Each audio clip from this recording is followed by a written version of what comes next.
Welcome to Conversations. I'm Suresh Kochatal. One nation, one poll. What does it mean for our electoral system? The Union Cabinet on Wednesday approved the recommendation made by a high-level committee on the one nation, one election, moving another step forward for synchronized elections in the country. Before we delve onto the topic, I request you to like, subscribe and click on the bell notification. So, let's start. The committee headed by former President Ramnath Kovind was set up in September 2023 to study the feasibility of the proposal, a pet theme of Prime Minister Shri Narendra Modi. The report of the Kovind Committee comprises of 18,626 pages to be exact, an outcome of extensive consultation with stakeholders, experts and research work over 191 days since the constitution of the high-level committee on September 2nd, 2023. Now that the report has been accepted, an implementation group is to be formed to take forward the recommendations of the panel on simultaneous polls. The committee had recommended the proposal for simultaneous elections across the country, aligning polls for both the Lok Sabha and the state assemblies. The panel, as I told you, was headed by former President Ramnath Kovind and had submitted the report in March ahead of the announcement of the Lok Sabha polls. Among the issues that were looked at by the Kovind Committee was tasked to examine were the amendments required in the constitution to hold simultaneous elections and the framework that was required for the synchronization of elections and the logistics and manpower needed, including the number of EVMs that will be needed. The report was submitted to President Draupadi Murmu in March. The report was approved unanimously. The decision follows months of deliberation and comes after the high-level committee, chaired by Ramnath Kovind, submitted its report on the One Nation, One Election plan. The report, which was presented before the Union Cabinet, lays out a comprehensive roadmap for the implementation of simultaneous elections. The panel had recommended conducting concurrent elections for both Lok Sabha and state assemblies as a first phase, to be followed by synchronized local body polls within a 100-day period. In fact, the proposal aims to streamline India's electoral process by reducing the frequency of elections, which are currently staggered over multiple years at different levels of governance. It is also a cost-saving measure with the potential of significantly being able to reduce the financial and the administrative burden of frequent elections. Prime Minister Shri Narendra Modi has been a strong proponent of the One Nation, One Election initiative. During his Independence Day address earlier this year, Prime Minister Modi had called for an end to the disruption caused by frequent elections, which he argued was hindering the country's progress. Prime Minister Modi, in his address from the ramparts of the Red Fort after the unfurling of the national flag for the 11th time on Independence Day, had said, frequent elections are creating hurdles for the progress of the nation. It has become easy to link any scheme or any initiative with the elections. There are elections somewhere every 3 to 6 months in our country. Every work is linked to the elections. This is what Prime Minister Modi had said.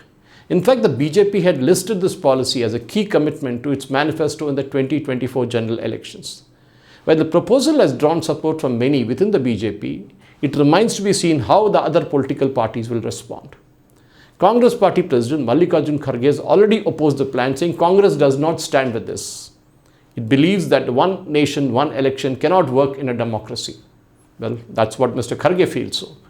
Elections need to be held as and when required, according to Mr. Kharge, if you want democracy to survive. Wow. The Kovind panel suggested two key constitutional amendments. The first, altered the duration of the state legislators, and second, to change the duration of the municipalities and panchayats.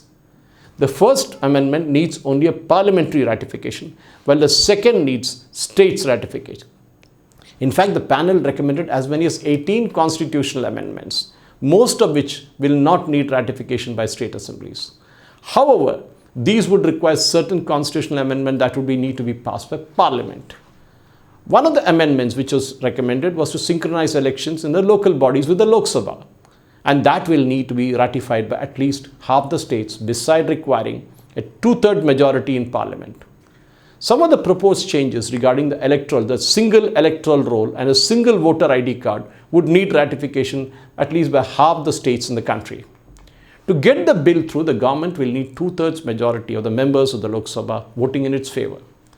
The total strength of Lok Sabha as of now is 543 seats, and the NDA has 293, and the Indie Alliance has 240. To get to the two-third majority, it requires that the NDA government requires 362 votes. That is 69 votes more than that what is right now with the BJP and its allies. Will the Samajwadi Party, the BJD, BSP, YSRCP and even TMC chip in and help with the passage of the bill? The bigger question, will it be good enough of its two-thirds of the members, how the House is present and voting? There's a big question. I repeat again, will it be good enough if two-thirds of the members of the House present and voting is legally binding? That is what we need to see, because there will be walkouts in the parliament during this voting process, and that might be also a strategy. The Rajya Sabha has a total of 234 seats. The NDA now has a strength of 126. The Indie Alliance has 108. The two-third mark is 156 seats. So you can imagine what they require is around 30 more seats. Okay, 20 more seats to be exact. The opposition parties have argued that the simultaneous polls will bury the local issues and undermine the no-confidence motion against the ruling government at the center and the states. Well, that keeps happening, isn't it? The proposal is for Assembly elections and Lok Sabha elections to be held simultaneously with the voting of the village panchayats and the local bodies 100 days later, as was explained earlier. Currently, the elections to the Lok Sabha, state assemblies, urban, rural bodies are held independently, either after a 5-year period or after the government has dissolved the midterm of it. It was not for the first time that the concept of one nation, one poll has been mooted.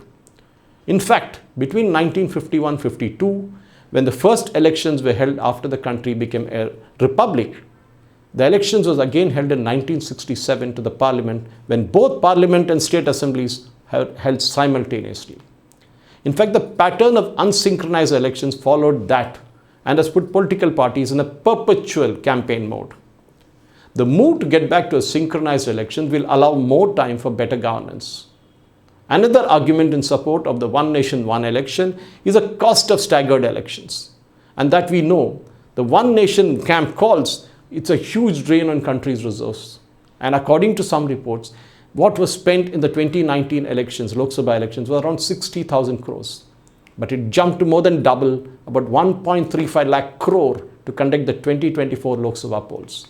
So you can imagine the kind of saving that will happen if all these elections are held together.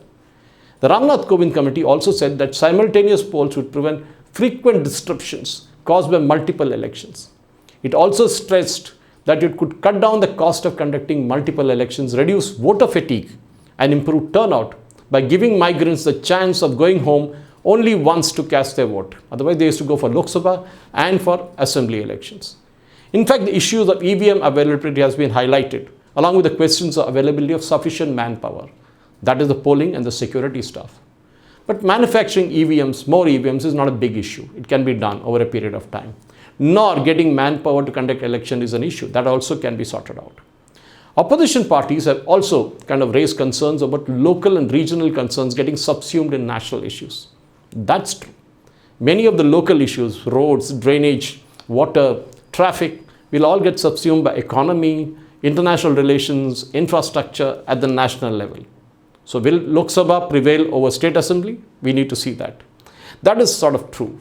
But what opposition parties are really worried, if the voter who votes for a party at the national level will subconsciously vote for the same symbol at the state elections too, because the EVMs are on both sides.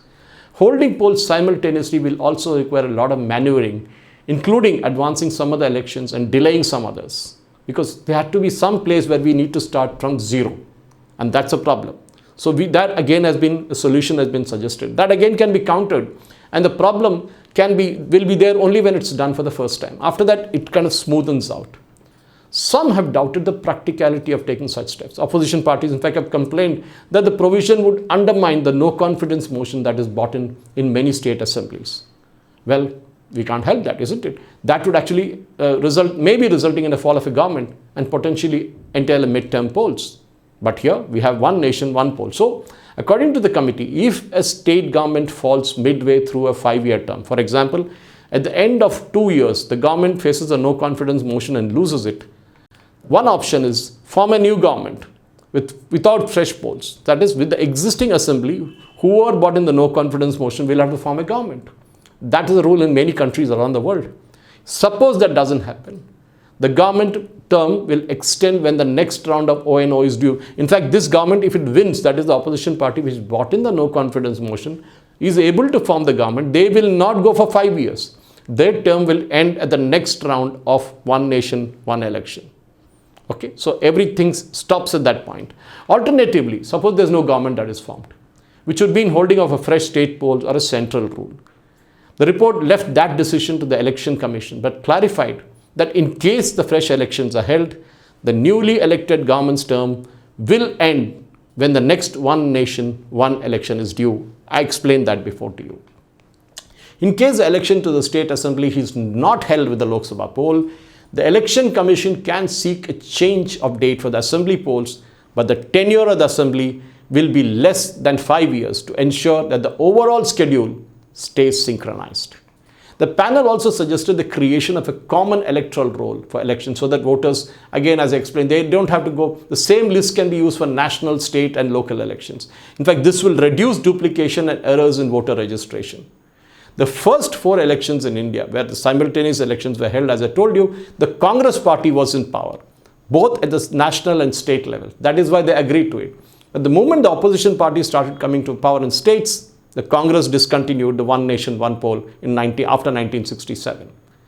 As things stand today, India faces 5 to 6 elections every year. If municipal and panchayat elections also include, the number of elections held will be increasing manifold. As happened in the 2024 Lok Sabha elections, 4 state assembly elections were also held along Andhra Pradesh, Odisha, Arunachal Pradesh and Sikkim.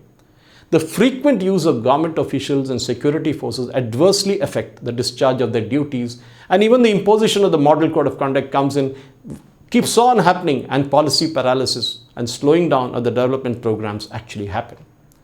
In fact, that is one of the reasons why I think we should have a one nation, one poll. As Prime Minister Modi had also said, and even the BJP, which had listed that in its 2024 manifesto.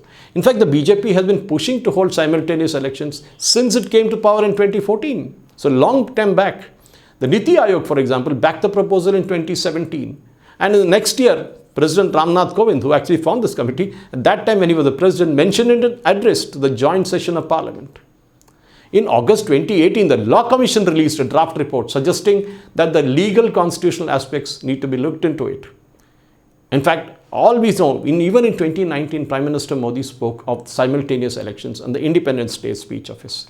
So we are seeing this happening regularly. The Law Commission in 1999 and 2018 reportedly also advocated for a return of synchronized elections. Now, here's the interesting part. The Parliamentary Standing Committee on Personal Grievances, Law and Justice, too, in a report in 2015, had recommended alternative and practical method of holding simultaneous elections, maybe in 2 phases. That's fine. The argument in favor of simultaneous elections is that it will ensure ease and convenience to voters.